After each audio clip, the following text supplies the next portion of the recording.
Some discussions, and I'll hand over to Krista. Thanks, Linda.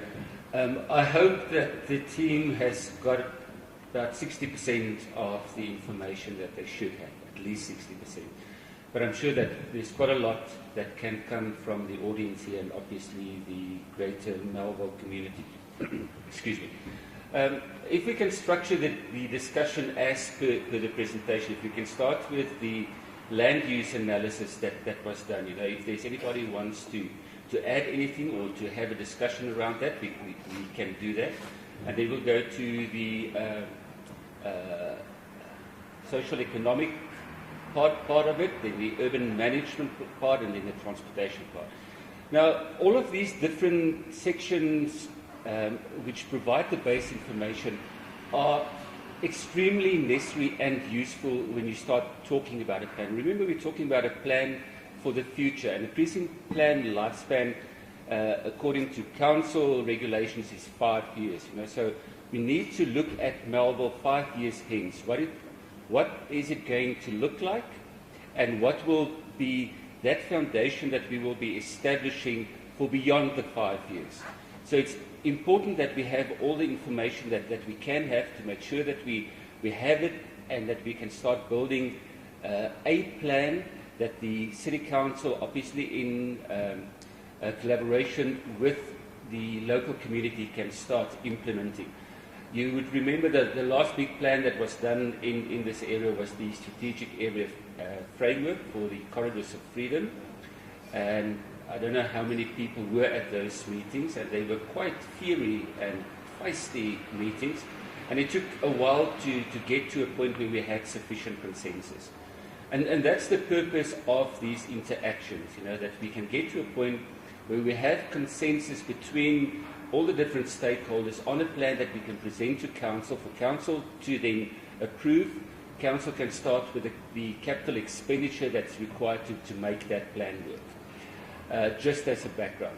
So if we can start with a discussion on the land use analysis that was done, as far as the zoning and the illegal zonings and all of those things are concerned, that may be concerned. Any discussion that we want to have on that particular issue? All right. Sorry, ma'am?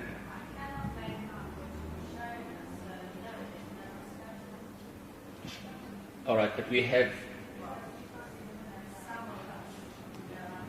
Will you make this presentation available on the Facebook page? Yeah. All right. I can understand that, you know, especially from the back, that the presentations aren't too legible.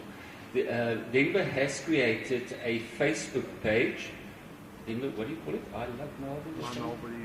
My Melville is. And he will make the presentation available on that. You know, so any discussion that we want to have subsequent to the meeting, go to that Facebook page if you can, and if you have access to it, and you can put your comments in there. I will also make sure that from our office, probably between you and Denver, that we make hard copies available, and we can arrange with the councillor on where we will leave those hard copies so that we can have the further input. All right, but I've seen a couple of hands, and can I take 3 hands at a time, and then we start with that? Ma'am, okay, 1, 2, and then the gentleman there, 3. All right, ma'am, if we can start with you, just make a note.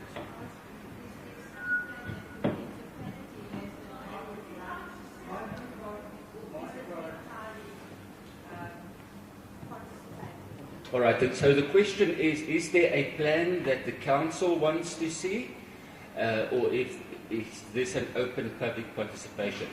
Ma'am, there is a plan of council, the strategic area framework that I have referred to. It's a more macro plan. We're going into the detail of what this particular study area looks like.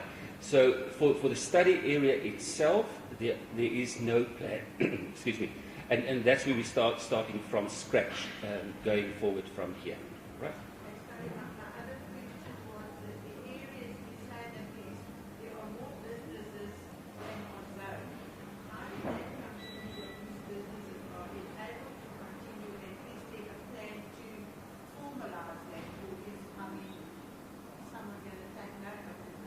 All right, so the question then relates to the discrepancy between the zoned properties and, for lack of a better word, alleged illegal uses on those properties. So we will get the team to respond to that one. Ma'am?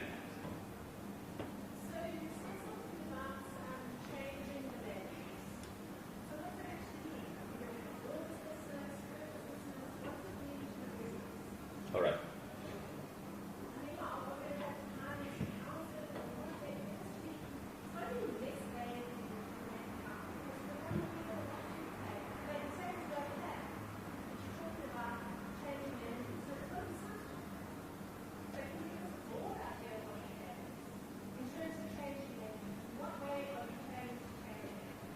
All right.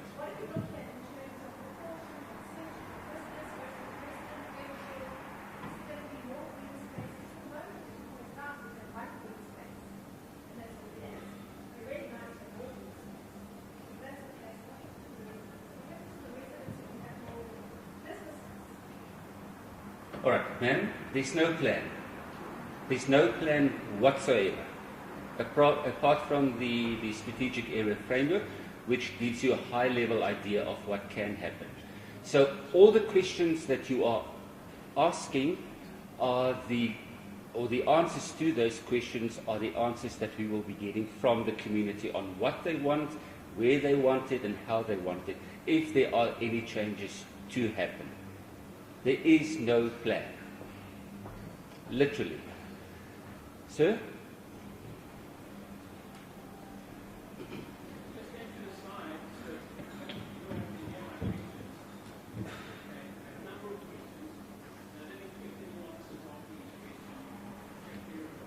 Would you like to go to the microphone? No, go to the microphone.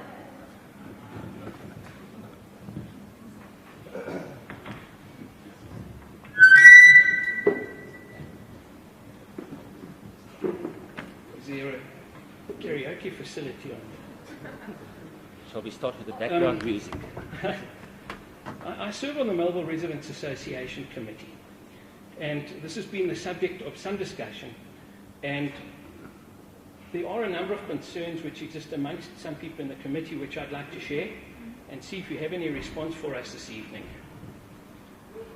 First of all, might I say that I think it's important that the entire Melville community are assured that there will be complete and unconditional transparency regarding the entire process which is unfolding and which has already unfolded.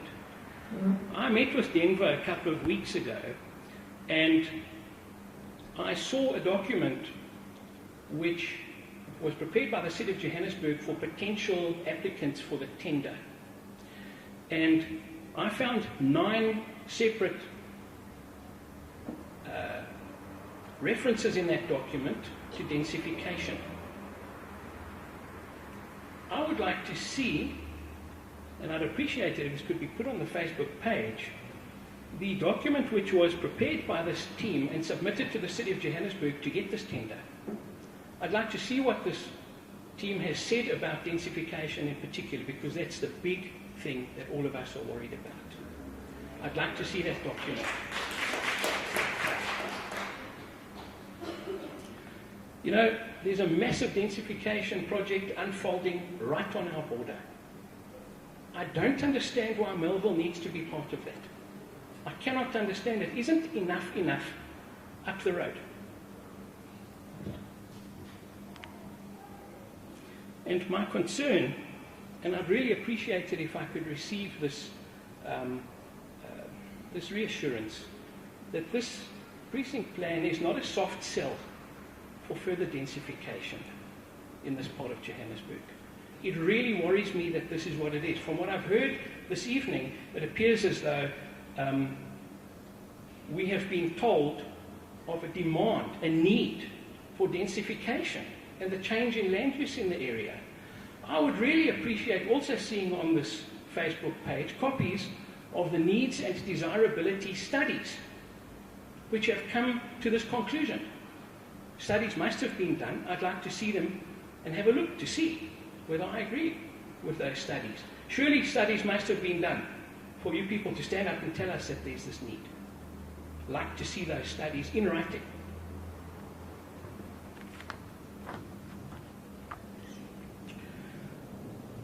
Specifically regarding business development and the need for that, public transport, I think I was very impressed with the public transport presentation. Mixed use development, densification, I would like to see those studies myself and see whether they're properly done and whether they come up with conclusions based on fact, not on perception, because this affects our futures and our lives.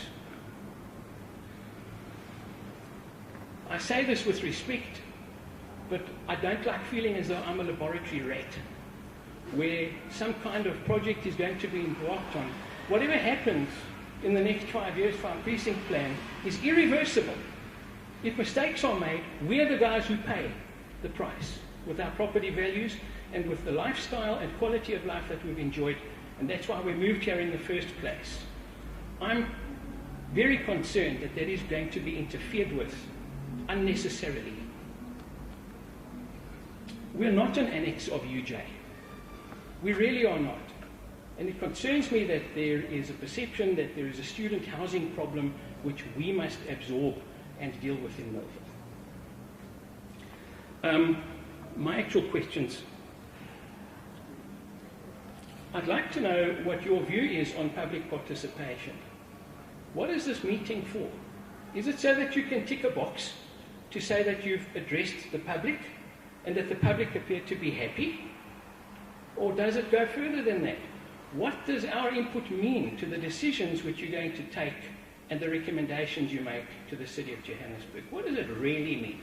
The reason I ask that is because, as an advocate, I've studied a lot of public participation court cases, and I know myself what public participation is viewed as and what it really means in the eyes of a court where people challenge what's happening in their communities.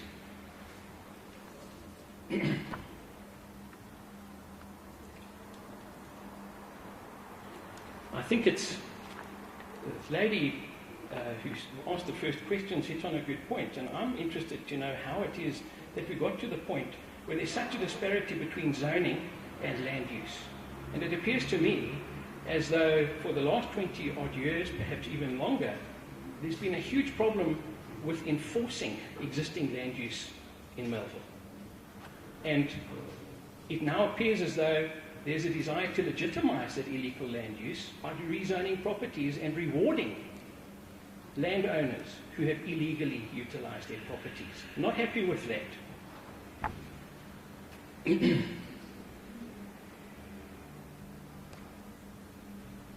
I believe that the residential amenity in Melville is under siege. If one looks at the map of Melville, it appears as though what this precinct plan might produce is further compromises for the residential amenity. That is of great concern to me. I serve on the MRA because I'm concerned about the residents' interests and about our properties and our life here. I haven't heard one thing which directly benefits the present residents of Melville except public walking spaces and public transport. And I simply don't believe that the character of Melville will remain the same if what I suspect is going to happen happens. We have a beautiful village-like character in Melville, which I'm afraid might be compromised and eventually disappear with too much interference.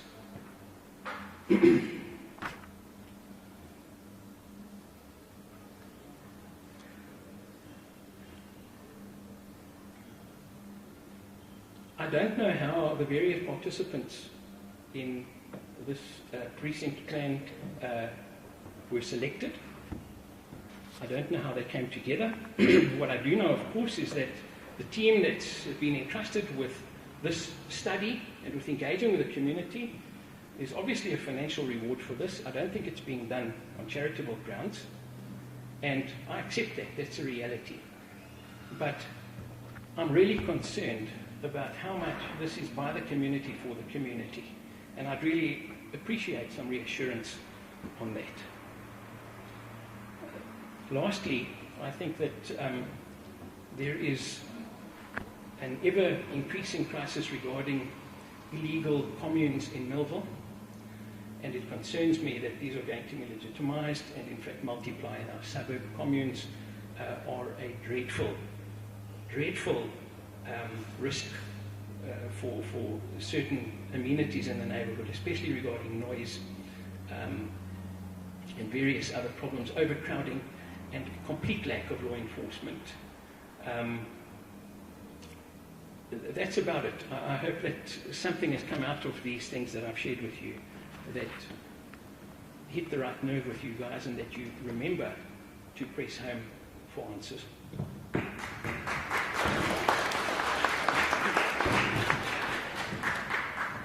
Thank you very much for that. So that was quite a big mouthful. I'm going to deal with some of the issues as it relates to the city itself and the JDA in particular. And let's start with public participation. It's one of those things, are we ticking a block? Yes, we are ticking a block, the first of several blocks. And when we say we are looking at creating a plan by the community for the community, that is exactly what we are talking about. The professional team that has been assembled is here to facilitate a process. What we would like to see from the community, hopefully under the leadership and the guidance of the ward councillor, is a committee or committees from the different sectors or sections of the community, whether it's business or residents or people who are interested in heritage, to work with us in order to get to that plan. We can, like local government across the world tends to do, draw up a plan, come to the community, tell you this is the plan that we think is the best one that will fit Melville. What are your comments? In this particular process, we're not going through that. So what you've seen here is the status quo as we have seen it in Melville, and what we are asking is further input into the status quo so that we can start working on the plan with yourselves. Public participation requirement from the City of Johannesburg is 4 public meetings. Literally, it's that. As far as this one is concerned, there is literally no end to the public participation up to the point where CapEx is being spent by council. This is the start of a process. Councillor Steer earlier referred to workshops that need to be held, and what we call those workshops are design workshops. Once again, we will take up paper and pens and plans and all kinds of things with yourselves, and then start looking at how do we deal with these illegal land uses. Where is it that we want to densify? And densification is a reality as per the strategic area framework. But where should it happen if it happens? Where should the mixed use happen if it happens? Where should the walkable areas within Melville happen? If we need additional green areas, where is it going to be located? And then how are all of those things going to be managed, hopefully in collaboration with the local community, the city, and all other stakeholders. So it is a strange way for the city to do public participation. And I say strange because this is the second one that we are really doing this way. The first one we did in Norwood, that was almost a 9-month process, and similar process that we are doing here. But once we have a plan, it is a plan that needs to be agreed to by as many stakeholders as possible. Not just a plan that we put out and ask you for your comments and we submit it to council for council's approval, and that's the last time that you see that either the city or the JDA here. One of the reasons for a precinct plan is that it informs council where capex should be spent. Capex on bulk infrastructure, on pavements, on the upgrade of parking areas, all those kind of things. And for that reason, we need to have an approved precinct plan approved by council. If we don't have that, Melville basically falls off the radar, and there's not much capex coming to this particular community. And I think that's why we really appreciate the support from Councillor Steer to help us in this whole process, because at the end of the day, she is the one that's responsible for all of the questions that people are going to ask. So, sir, I understand your mayor used the word cynicism in this process, but rest assured that we really want to delve as deep as possible with the community on what is the future of Melville, what is it supposed to be, and how are we going to get there. I need to touch on, let me just quickly finish with one or two other points from the gentleman. The illegal land users. I have two other guests here who we are doing a similar plan for Mayfair, and those are exactly the same questions that they ask. There are so many illegal land users in the area. There are so many illegal land users across Johannesburg. Are we drawing up plans to legalize it? I agree with you. Enforcement from the city side over the past, I don't know how many years, was completely lacking, utterly lacking. Now, we have a mayor now who said to us that that is part of the process, that he wants to make sure that land use speak to zoning, because, it is to the benefit of the city to make sure that land use speak to zoning. One, as far as property values are concerned, properties that may be negatively affected by that land use, it speaks to its revenue. On the other hand, where such a land use could be approved, it speaks to the revenue, because as soon as it's rezoned, the value of that property increases and it's revenue for the city. And you know that local government is forever looking for money. So the reason why you see it here is that we had to go out and identify that so that we can decide what to do with those. The urban management plan that also forms part of this. Urban management deals basically with clean, safe, and dealing with all the illegalities, so that the urban inspectors and the town planning inspectors can start looking at all these different issues that are coming out. I think from an institutional city side, those were the main questions from what you asked. Oh, yeah, as far as the bid document is concerned, yes, we will make it available on the Facebook page. We will scratch out the amount that the JDA is paying to the consultants. Obviously, it's not coming for free, but the rest of the document. And we will also make the actual invitation to bid available on that Facebook, so that you can see that the two actually speak to one another. Denver has now run away. Okay, team, anything that you want to quickly deal with on that? Denver? All right. But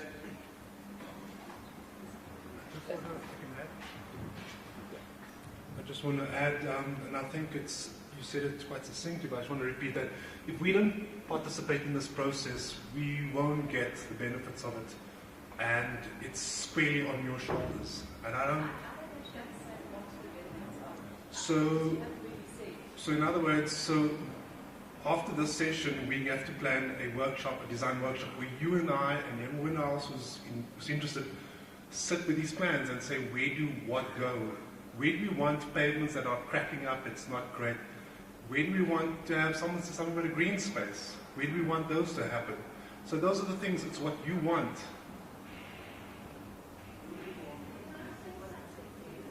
Okay. Yes. Hang on. Sorry.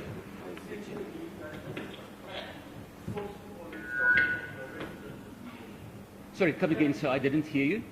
This is the plan, fourth corner, shoulders of the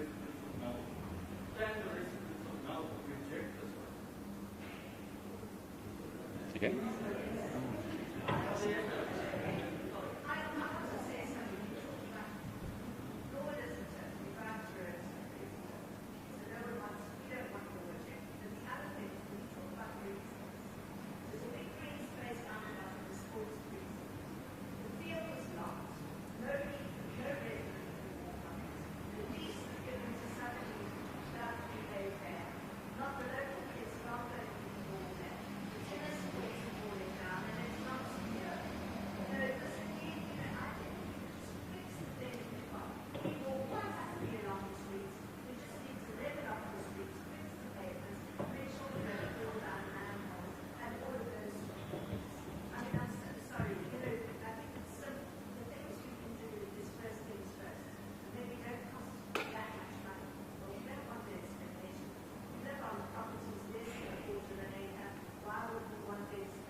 Thank you. All right. Yes, ma'am?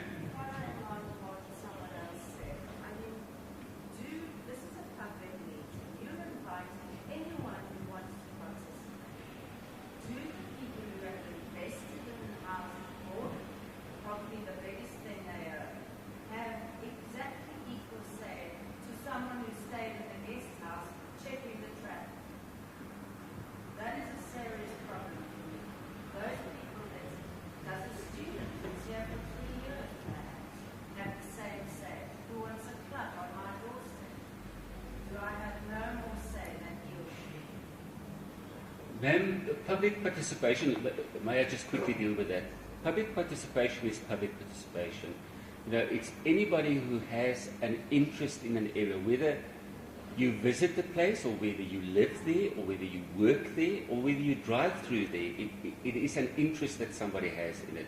So we take all of those consideration, or all of those issues into consideration when we deal with planning. With urban planning, you know, because it's not only. There's no advantage being a Of course, there's an advantage. You are part of a process, and the plan is for you, as the plan is for anybody else who makes use of the space in which we find ourselves. Okay. Okay. Let me quickly. I'm going to take 3. 1, 2, 3. Okay, and then I'll come to the other side. Thanks very much. I think it's a very good presentation, very interesting. I think there's a lot of exciting opportunities to see where Melville can be improved. Sorry. You know, one of the things which was troubling me, and you've touched on it now, both in some of the comments and in the notion that there's no plan and it's up to everyone here, is this idea which that, like, it takes Melville out of the broader context. Melville, I think it's very important that we see Melville, and an aspect of the presentation has done this, as part of an ecosystem in which there are other neighborhoods, in which people work, in which Melville's used by a broader set of people than just homeowners. I'm a homeowner on 4th Avenue. And that's ecosystem is an incredibly unequal ecosystem, and the Joburg spatial planning on the macro level attempt to address that. I think it's appropriate that those considerations feed into what this process is. So I wanted to know about your, and for me it's exciting to think about walking, about lighting, about densification, about who has access to the you know, why should it be that there's an exclusionary notion as opposed to a inclusive one. So I want to know what plans there are to ensure that the stakeholder participation is broader than just homeowners like myself who can be here at 6 o'clock on a Tuesday night, and how Melville is conceptualized within a broader ecosystem of the city, and one which has a dysfunctional spatial geography. a highly unequal and exclusionary one, and how that's going to be dealt with. Thank you. Name one rich suburb in Johannesburg that is facing what we're facing. Sorry. We're not going to have a dialogue here. We're not going to have a dialogue. Sorry. All right. I had the gentleman here, the lady here, and then the lady. So I just want you to explain. Okay. I thought somebody was taking notes of the English speaking because we need to go into tomorrow. Hi everyone. Just Denver, please, or whoever runs it, as a matter of protocol, I really would appreciate if there's a roving mic if there are further consultations, because I note that the presentation by your team has been recorded, but the voices of the audience, who are the residents, have not been recorded. And also, I mean, I'm happy to identify myself as a resident, homeowner in the precinct, and also an architect and academic. So I wanted to raise two things, please. The one is how this so-called precinct came about, because in my view it has very specific qualities that relate to the proximity of a residential area to non-residential functions. And that is, sometimes can be a good thing, but it also is a red light for me, because it marks a zone of in-betweenness that often can be argued to be something that should be changed and become, as has been said by not more in a couple of you, yourself and your colleague, your traffic engineer, an area that is ripe or has potential for densification because of this proximity. So the argument, because it's not a stable, solely residential area, because it's got this kind of mixture, that it should be changed and developed. So I'm very concerned that a precinct has been drawn up without any explanation as to why this particular precinct, why end on 9th Street, why end on 4th Avenue, what are the logics, other than, oh, this could be a good place to densify. I'm very concerned about that, because if I as a resident look at Melville and the things that have to change or that deserve attention, I would not look at it with a boundary like a precinct. I would look at certain elements like 7th Street, 4th Avenue, Main Road, certain properties on the edge of Kingsway where there's a radical change in use from residential to commercial and so on that's not very resolved. So it's not a boundary. Boundaries really worry me, because that's the kind of thing that a property developer might come and buy up properties within a zone, or a city council might give a blanket rezoning and scale back a battle that was won by residents of not only this area, the whole of Ward 69 in 2014, where the city had proposed an 8-story height relaxation over this entire area, and the residents fought that back and had it reduced considerably, with only that height allowed on Kingsway. Now, Brixton residents are currently fighting a battle where the executive of the city council, not the planning department, has allowed 8 stories to be go ahead right deep in their suburb. So rolling back the victory of the residents in 2014 to keep the densities quite low. So I'm concerned that we're looking at a similar process where something has been defined and not being said that this is an area that we think can change. And we're not being told what the backstory is there. And yeah, so that's my suspicions, my concerns about what's going on. Thank you. Thank you.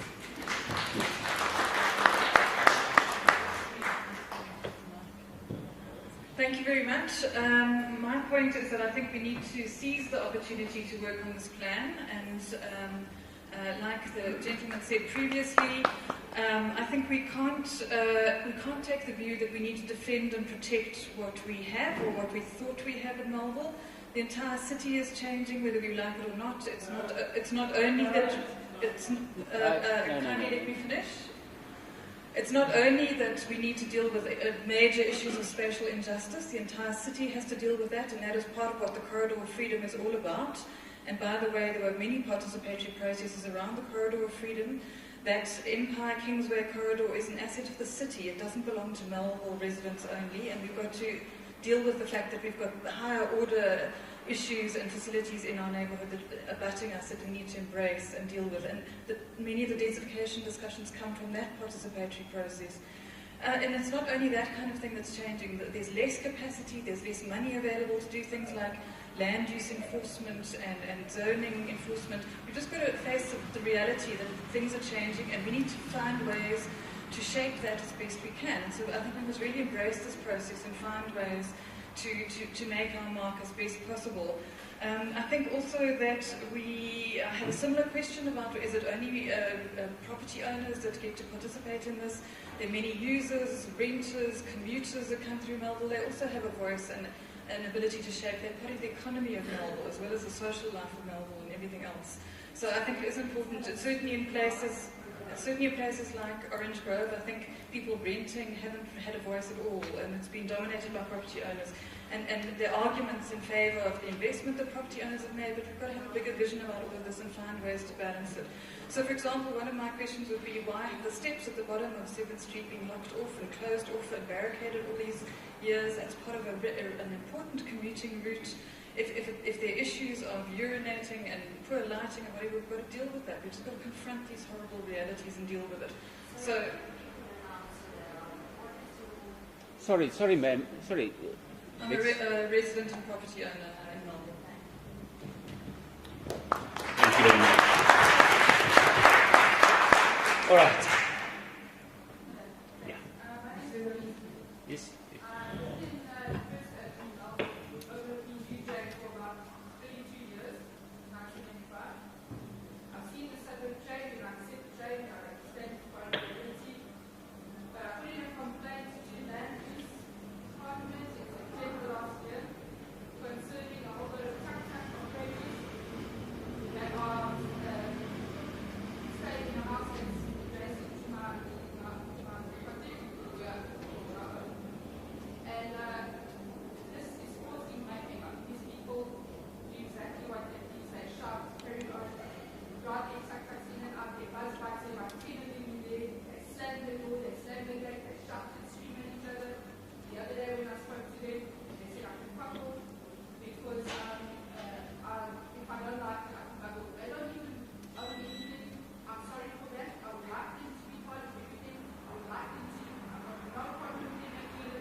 Thanks, ma'am. I'm sure that the councillor has taken note of that.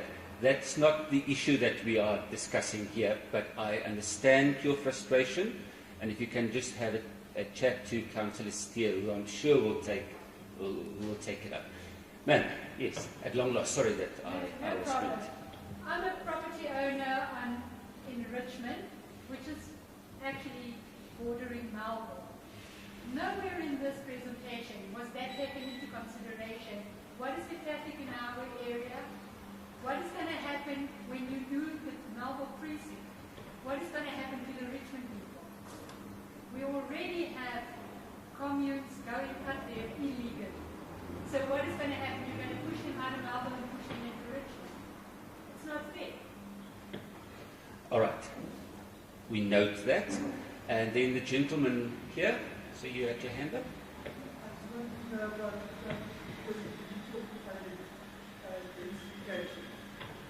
mentioned underhandedly, there's only one quarter, one half right. that's a really very nice way for me, that thinking of the education, then the education gap, then the romantic phrase of work and live. I heard Nara's art. And you must remember we've got 9 streets, which is a single lane one way, we've got 4th Avenue, we don't have access to any space for more cars to hire that traffic every morning, every night. And densification does just that. Thank you. Note that, sir, and then the lady behind you.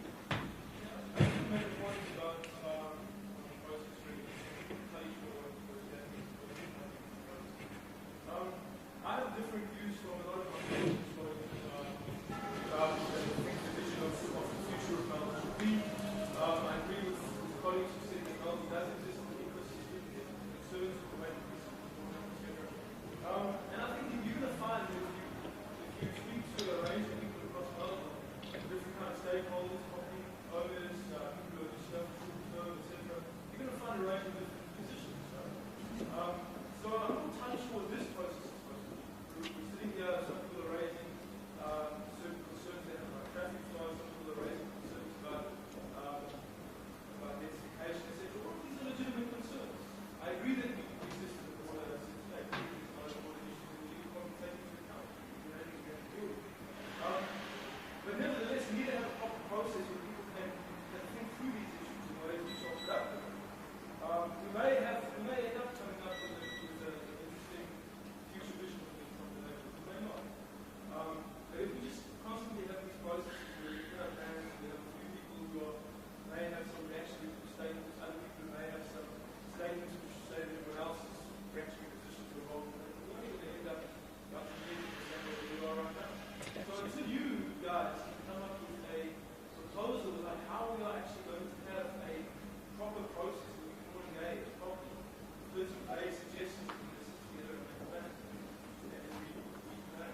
That doesn't seem to me like a really well thought through, disciplinary process. And I think maybe my suggestion to you is that you need to come up with a proper proposal that we can agree on. The ground rules of how this process is going to begin. Otherwise, we're not really going to deal with it. Thank you for that. Ma'am? Hi, thank you for acknowledging my neighbor's question. I also live in Richmond, and we were invited with things from Denver. Our neighbors weren't very specific, but I would like a specific answer to the question relative to that particular area, also relative to concerns about what defines the precinct and what happens to areas like ours that fall outside of the precinct. Sure, we have inputs in this process as stakeholders develop, but if what my neighbor is concerned about actually does come to fruition, what recourse do we have? Because at first, it doesn't look like it's going to happen. So I'd like to know specifically for those outlying areas that are not included. Yes, we can participate in comment, but we're not in the boundary. Okay, let me quickly deal with the boundary issue. As far as drawing a boundary is concerned, where's the lady we spoke about? Unfortunately, we have to define a boundary of a precinct, but that's based on certain criteria, and you've hit the nail on the head 100% for the criteria that we used. It was 4th and 7th, the interface with Kingsway, certain of the use of land along 7th and 4th Avenue, the parking issues, the clubs that are on that strip. What others were there? But there was a whole range of issues that we identified, and then we went and said, okay, all of these particular issues are contained in this particular area, and then we had to put a boundary around it. And the reason for the boundary is so that the professional team has a particular area in which they focus.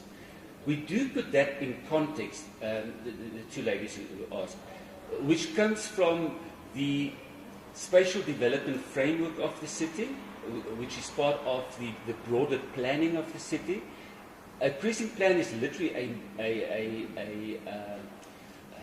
focused area within a broader area that has already been planned. Even though that plan may be more high level, but the plan is already there. And particular pockets within the city has these precinct plans where we go into a little bit more detail, almost to a site level, so that we can decide what will work there and what will not work there, and how should that particular area look.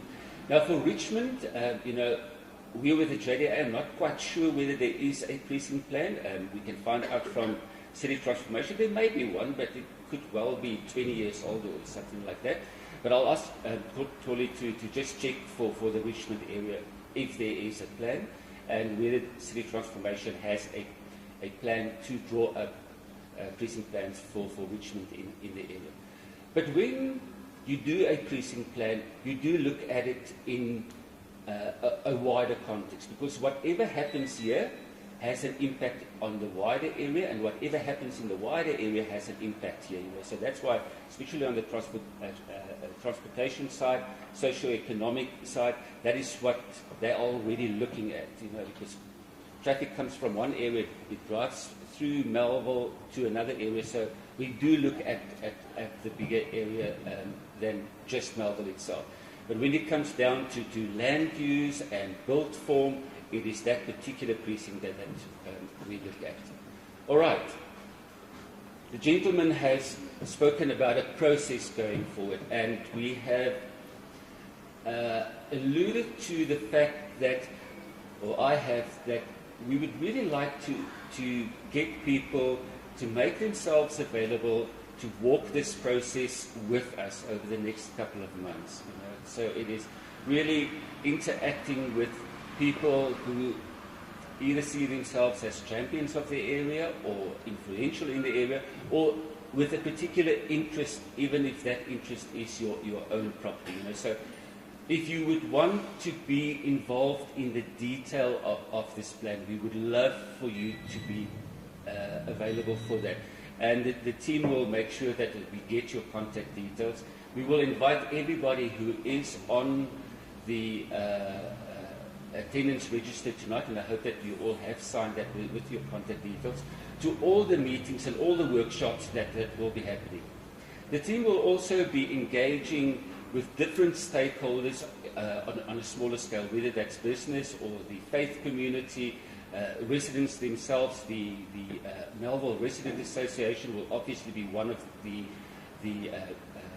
very important stakeholders that we will be talking to, but also with people like car guards and homeless people in the area, because they also have a stake both in the area and in the city. So if you want to make yourself available for this process, we will really appreciate that. All right. Linda, anything from your side that you want to add? Just on a response to the question about the traffic, and if anything happens, how do we consider to deal with traffic? So what we're doing in the next part of the process is whatever comes out of the workshop, whatever we decide with the community in terms of interventions, will then be tested. So in terms of traffic, for instance, we'll take into consideration what the traffic growth will be in the area naturally over the next 5 years, or 10 years, or whatever the horizon period is.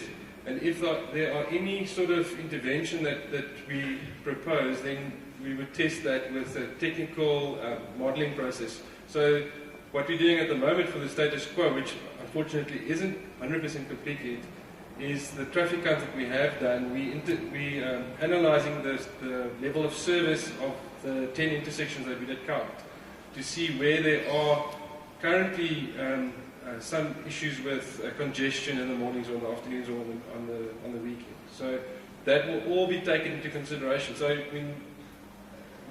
please don't quote me as saying that I want densification, but if we decide to build a 50-story building, so I'm going to use a stupid example so you don't think I'm saying you're going to do it, then we obviously have to prove that the traffic network can handle that type of traffic generation. So that's all part of the process.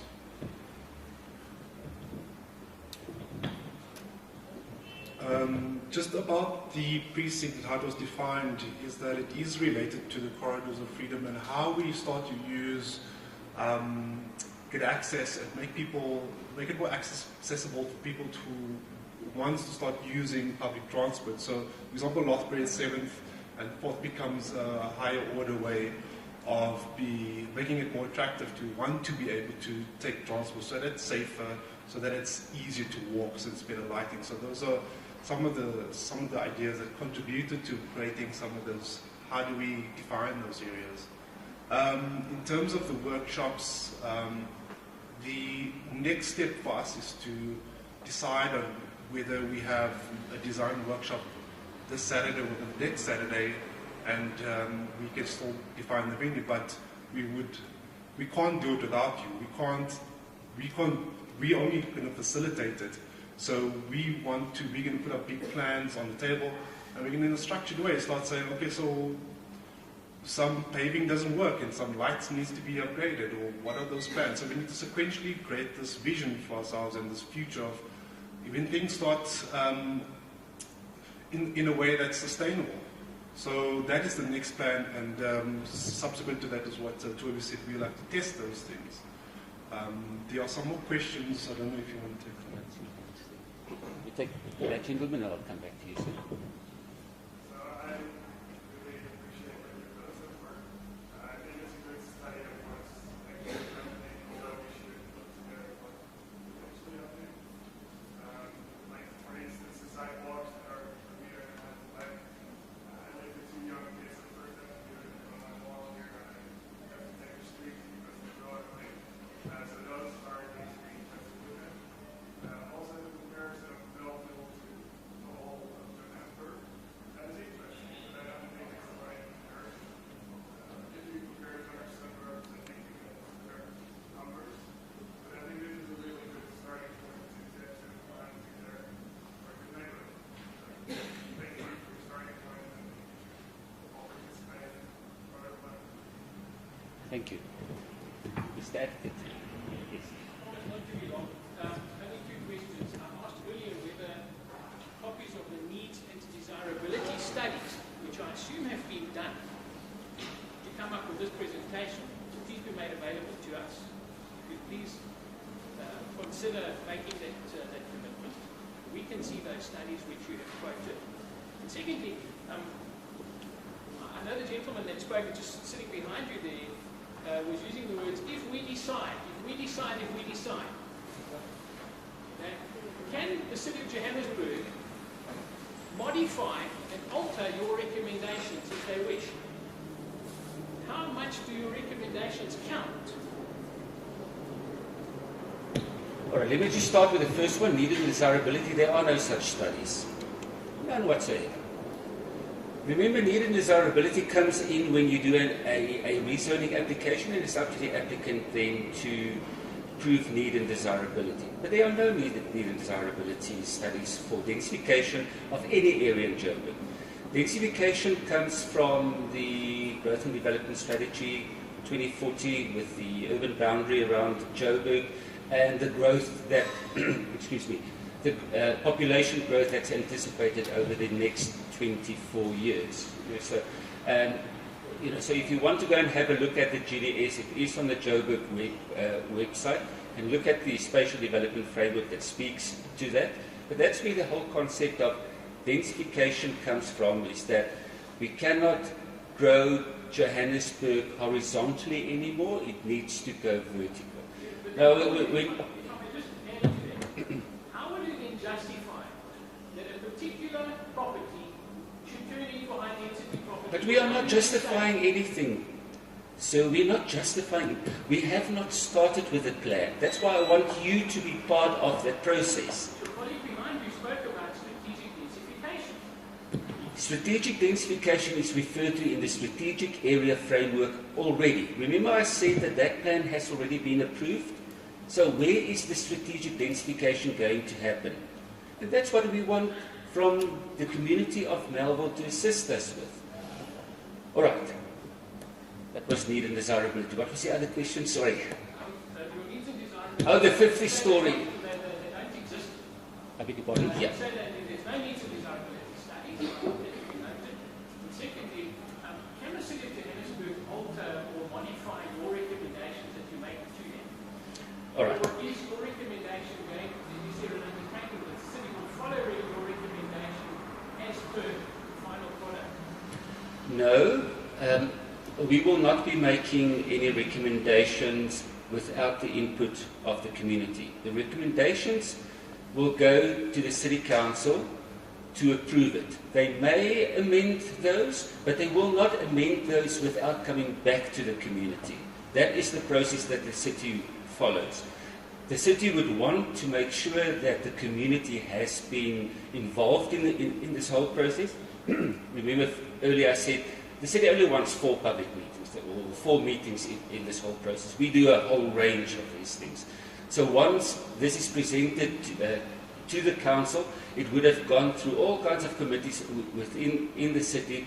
All of the recommendations would be tested. Any recommendation in there would come, that's going to be amended will come back to the community to make sure that everybody still is on the same song sheet with all of those things.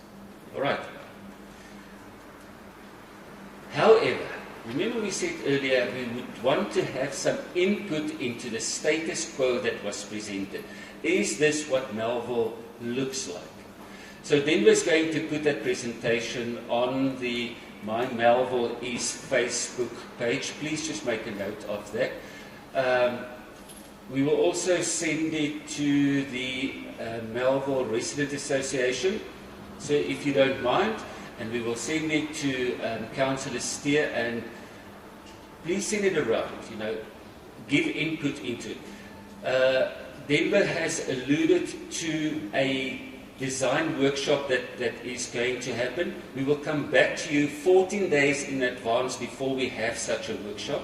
I will be talking to the team this week to make sure that we have that whole process in place so that we can tell you exactly what is going to happen when, and then we can start with the really nice part of this whole process. And I would hope that we see all of you, or as many of you, or more than what we have here, at all of those workshops, and the testing of the proposals that we will be making, so that we can finalize this process by the end of September, and then it goes to council. So it gives you a couple of months to go through this whole thing.